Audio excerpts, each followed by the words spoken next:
Aweza Bemane so Aweza Bemane Anda Zemane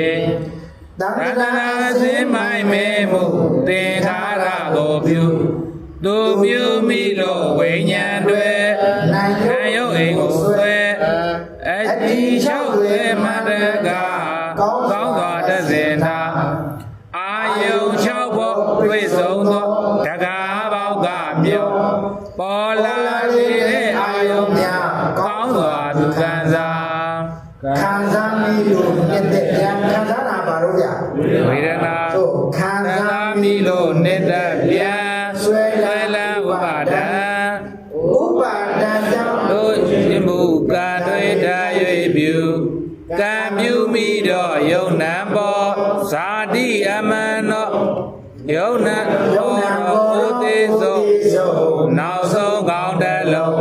Gaundalo Ne Dure Miala Adeje Adeje Adeja Miata Da Toja Abeya Abeya Lulole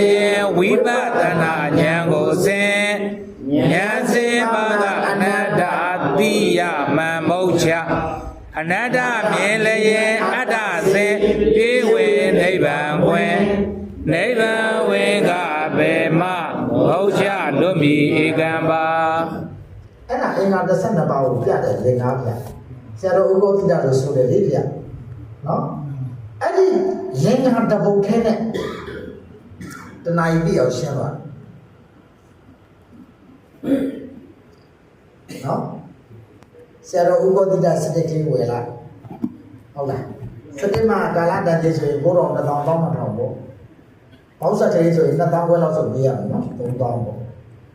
လောက်ဆိုရင်ရပြီစတတိထိုးလိုက်ဝရထိုးပြီးနားလိုက်လိုက်ရင်ဟုတ်တယ်မလားလောလောဆယ်ကအချင်းကဘာမှမလုပ်ဘူးဟဲ့စဝိုင်းအကျဉ်းရဖို့ပဲလို့တယ်ဟဲ့ဒီစဝိုင်းအကျဉ်းရဖို့ပဲလို့တယ်ဟုတ်လားစဝိုင်းအကျဉ်းရတယ်ဆိုတာကလည်းဘာတို့လို့မနက်ကလွှာပြီးပြီရေခုအလွှာ